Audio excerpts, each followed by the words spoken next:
மதவெறியை கட்டவிழ்த்து விடும் மோடி அவர்கள். வடக்குல அது நிறைய பண்ணிட்டு இருந்தீங்க. இப்ப சவுத்துக்கு வந்துட்டீங்களே. வந்த உடனே ஆரம்பிச்சிட்டீங்களே. இப்ப மாநாடு போட்டீங்களே கோயம்புத்தூர்லயும் சரி, சேலத்துலயும் சரி. வந்த உடனே ஆரம்பிச்சிட்டீங்க. அதாவது வந்து கோவை குண்டு வெடிப்புல இறந்த மக்களுக்கு வந்து கண்ணீர் அஞ்சலி செலுத்த போறாராம். அஞ்சலி செலுத்த போறாராம். 10 வருஷமா ஆட்சியில இருந்தப்ப இத பத்தி உங்களுக்கு மைண்ட்ல வரவே இல்லையா? இப்ப புதுசா வந்திருக்கு. அதேபோல அடுத்து வந்து ஒரு ஆடிட்டர் பத்தி பேசினாரு. ஸ்ரீதர் ஆடிட்டர் அப்படின்னு சொல்லிட்டு ஒரு ஒரு 10, 15 செகண்ட் வந்து அமைதி. தொண்டை அடைச்சிருச்சாம், பேச முடியலையாம், தண்ணியெல்லாம் குடிக்கிறாராம். ம்.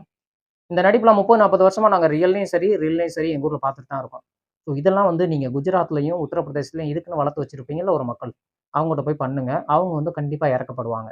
உங்க கட்சி உண்மையிலேயே ஒரு சிறப்பான நல்ல விஷயங்கள் பண்ணி, சமுதாய அக்கறையோட வளர்ந்து, அப்படி ஒரு வளர்ச்சி அடைஞ்சிருந்தீங்கன்னா, என்னைய மாரி ஒரு காமன் மேன் அதாவது நாங்கலாம் எப்படிப்பட்ட ஆளுன்னா, இந்த ஆட்சி சரியில்லன்னா அடுத்த ஆட்சி, அடுத்து அது சரியில்லன்னா இது, அப்படி மாறி மாறி ஓட்டு போடுற ஆளுங்க தான். பர்ட்டிகுலரா இதுதான் என் கட்சின்லாம் கிடையாது. இப்படி நாங்க என்ன மாரி ஆளுங்கலாம் வந்து கண்டிப்பா வந்து பாராட்டுவான். உங்களுக்கு ஓட்ட கூட போடுவான். ஆனா நீ வளர்ற வளர்ச்சி எப்படிப்பட்ட ஒரு வளர்ச்சி? அதாவது ஒவ்வொரு மாநிலத்திலயும் இருக்கிற சின்ன கட்சியா இருக்கட்டும், பெரிய கட்சியா இருக்கட்டும். அவங்கள அடிச்சு, உருட்டு, மிரட்டி, உன் சொத்த புடுங்கிருவேன், உன்ன ஜெயில்ல தூக்கி போட்டுருவேன்னு, அந்த கட்சிகளோட முதுகுல ஏறி சவாரி பண்ணி, அவங்கள மண்ணுக்குள்ள அமிக்கிட்டு, அதுலருந்து நீ எந்திரிச்சு வர்ற. ஆனா அந்த கட்சிகளும் மண்ணுக்குள்ள புதையப்பட்ட அந்த கட்சிகளும், கண்டிப்பா ஒரு விதையா முளைச்சு மேல முட்டி, உன்னையும் முட்டி தள்ளத்தான் செய்யும். அதுவும் ஒரு நாள் காத்துட்டு இருக்கும். அது மத நம்பிக்கை இருக்கு, இறை நம்பிக்கை இருக்கு. அதுக்கெல்லாம் தாண்டி அதற்கு மேல் அப்பாற்பட்ட ஒரு விஷயம் என்னன்னு கேட்டீங்கன்னா, கர்மான்னு ஒரு விஷயம் கண்டிப்பா நடக்கும். இன்னைக்கு நீ என்ன பண்றியோ, நாளைக்கு நிச்சயமா அது உனக்கு நடக்கும். செவுத்துல ஏறுற பால் மாரி தாங்க. எவ்வளோ ஃபோர்ஸா எறியறியோ, அவ்வளோ ஃபோர்ஸா உன் மூஞ்சில வந்து விழும். ஸோ நீங்க என்ன பண்றீங்களோ, இந்த விஷயம் நாளைக்கு கண்டிப்பா நடக்கும். அடுத்து தமிழ்நாட்டு இளைஞர்கள வந்து மைண்ட் வாஷ் பண்றதுக்கு அந்த அமாவாசை அண்ணாமலை. அதாங்க நம்ம சத்யராஜ் படத்துல, சத்யராஜ் மணிவண்ணன்ல சத்யராஜ்ல கேரக்டர் தாங்க இவரு.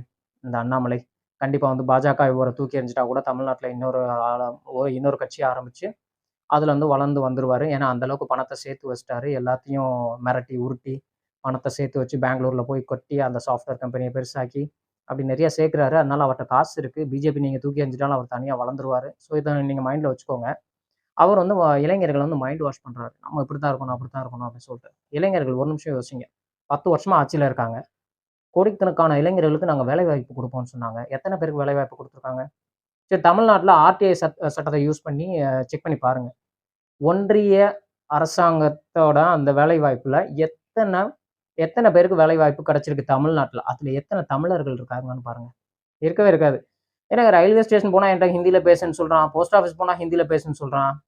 அப்புறம் எப்படி இருக்கு? ஆனா தமிழ்நாட்டுல வந்தவன மட்டும் இவரு ஒரு நடிப்பு போட்டுருவாரு. தப்பு தப்பா குரல சொல்றது.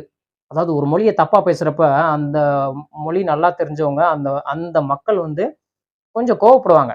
நீங்க தெரியாம அப்பதான் பேசுறீங்க அப்படின்னா, ஏதோ சரி ஓகே அப்படின்னு சொல்லிட்டு போயிடலாம். நீ வந்து கத்துக்கிற இன்ட்ரெஸ்ட்டே இல்ல. எங்கள வந்து ஏமாத்துறதுக்காக நீ அப்படி பேசுற பாத்தியா? அப்ப இன்னும் வந்து ரொம்ப பயங்கர கோவமா வரும். அப்பதான் நீங்க ஒவ்வொரு டைமும் குரல் சொல்றப்ப எங்களுக்கு கோவமா வருது.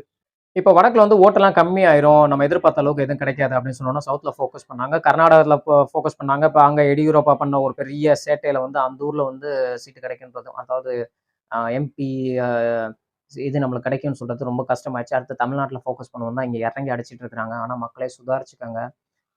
பழைய பழமொழி ஒண்ணு சொல்லுவாங்க. ஆ "ஆம புகுந்த வீடும், அமினா புகுந்த வீடும் வந்து விளங்காதுன்னு" சொல்லுவாங்க. அதே போல தான் அமித்ஷா புகுந்த மாநிலமும், மோடி புகுந்த மாநிலமும் வந்து கண்டிப்பா விளங்காது. ஏன்னா, இத்தன வருஷம் அவங்க பிஜேபி எங்கெங்கெல்லாம் ஆட்சி பண்ணுதோ, அங்க போய் நல்லா உங்களுக்கே தெரியும்.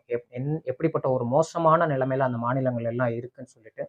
ஸோ நம்ம மாநிலத்துக்குள்ள தயவு செஞ்சு வர விட்டுறாதீங்க. இன்னொன்னு கூட்டணி கட்சி நீங்க வரலைன்னு சொன்னா, உன்ன வந்து நான் அடிச்சு உள்ள போட்டுருவேன், ஜெயில்ல போட்டுருவேன் அப்படின்னு மிரட்டி மிரட்டியே இன்னும் நெறைய பேர கூட்டணிக்குள்ள உள்ள கொண்டு வந்துட்டு தான் இருக்கிறாங்க. தமிழ்நாட்டிலயும் அப்படித்தான் கதை மாறிட்டே இருக்கு. இதுக்கு பயப்படாத ஒரு 2 திராவிட கட்சி மட்டும். ஃபர்ஸ்ட்டு அதிமுக வந்து பயந்துச்சு, அது போட்டுது அவங்க பின்னாடியே எல்லாம் போச்சு. அவங்க பயத்தோட விளைவு தான் இன்னைக்கு பாதி அதிமுக அழிஞ்சு போச்சு. அதனால இப்ப அவங்க ஓரளவுக்கு எழுந்திருச்சு நிக்கிறாங்க. ஆனா ஒரு நல்ல தலைமை அங்க கிடையாது.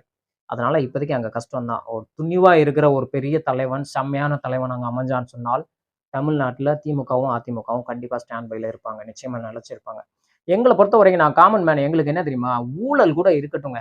ஊழல் வந்து அழிக்கிறதுன்றது வேற இருக்கிறோன்றது சுத்தமா முடியாத ஒரு விஷயம். ஒரு நல்ல தலைவனா இருந்தா கூட அவங்களுக்கு கீழ இருக்கிற ஒரு சில பேர்லாம் வந்து ஊழல்வாதிகளா இருக்கத்தான் செய்வாங்க. அதனால ஊழல கூட நாங்க சமாளிச்சுப்போம். அதையும் மீறி ஓரளவுக்கு நல்லா வாழ்ந்துருவோம். ஆனா, எங்களுக்குள்ள கலாட்டாவ ஏற்படுத்தி, கலவரத்தை ஏற்படுத்தி, கொலைகள், குத்து கொலைன்னு பயங்கர மத கலவரத்தை ஏற்படுத்தி, அதுல பாதி பேர் அடிச்சுட்டு செத்துருங்க. மிச்ச பாதி பேர் வந்து எனக்கு ஓட்டு போடுங்க அப்படின்னு நினைக்கிற ஒரு தலைவன் வந்துட்டான்னு வச்சுக்கோங்களேன், நம்மளோட வாழ்க்கை வந்து ரொம்ப சீரழிஞ்சிரும். ஸோ அப்படிப்பட்ட தலைமை தான் நம்ம என்னைக்குமே ஏத்துக்கிற கூடாது. இப்ப தேர்தல் அறிவிச்சுட்டாங்கன்னு வச்சுக்கோங்களேன், அது சுயமா இயங்குற ஒரு சில டிபார்ட்மெண்ட்ஸ் இருக்கு சென்ட்ரல் கவர்மெண்ட்ல. அதுல என்னன்னு கேட்டீங்கன்னா, நம்ம இப்போ வந்து ஆக்சுவலா அரசாங்கம்ன்றது எலக்ஷன் கமிஷன் தான். எலக்ஷன் கமிஷனா இருக்கட்டும், நம்ம சிபிஐயா இருக்கட்டும், இடியா இருக்கட்டும். இதுலலாம் என்னன்னு பார்த்துட்டீங்கன்னா, அவங்களோட ஆட்கள எல்லாம் ஃபுல்லா உட்கார வச்சுட்டாங்க. உண்மைய சொன்னா நீதித்துறையில கூட அவங்களோட ஆட்களோட ஆதிக்கம் அதிகமா இருக்கு. இப்ப அவங்களே ஆட்சியில இல்ல.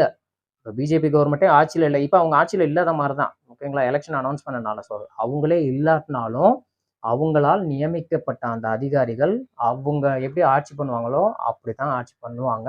அவங்களுக்கு சப்போர்ட்டா தான் பண்ணுவாங்க. அப்படித்தான் வந்து இப்ப நம்ம நாடு வந்து ரொம்ப கேவலமான ஒரு நிலைமைக்கு போயிட்டுருக்கு. அது என்ன சொல்லுவாங்க, இந்த இப்ப வடகொரியால போயிட்டு இருக்கு இல்லையா? வடகொரியாவா இருக்கட்டும், ரஷ்யா இருக்கட்டும். அவங்கலாம் வந்து நான் வச்சது தான் சட்டம்னு சொல்ட்டாங்க. அப்படியே கொண்டு வந்துட்டாங்கல்ல, ஆப்போசிட்ல யாருமே இல்லாத மாரி. அப்படி இன்னும் ஒரு 5 வருஷத்துல கொண்டு வந்துட்டாங்க அப்படின்னு சொன்னால், நம்மளோட நிலைமை வந்து ரொம்ப மோசமா தான் இருக்கும். அதனால தயவு செஞ்சு முழிச்சுக்கோங்க. ஒரு 2 நிமிஷம் யோசிச்சீங்கன்னா நல்லா தெரியும். அந்த கட்சி பெஸ்ட்டா? இல்ல வொர்ஸ்ட்டா? அப்படின்னு சொல்லிட்டு. ஸோ சிந்திச்சு பாருங்க மக்களே!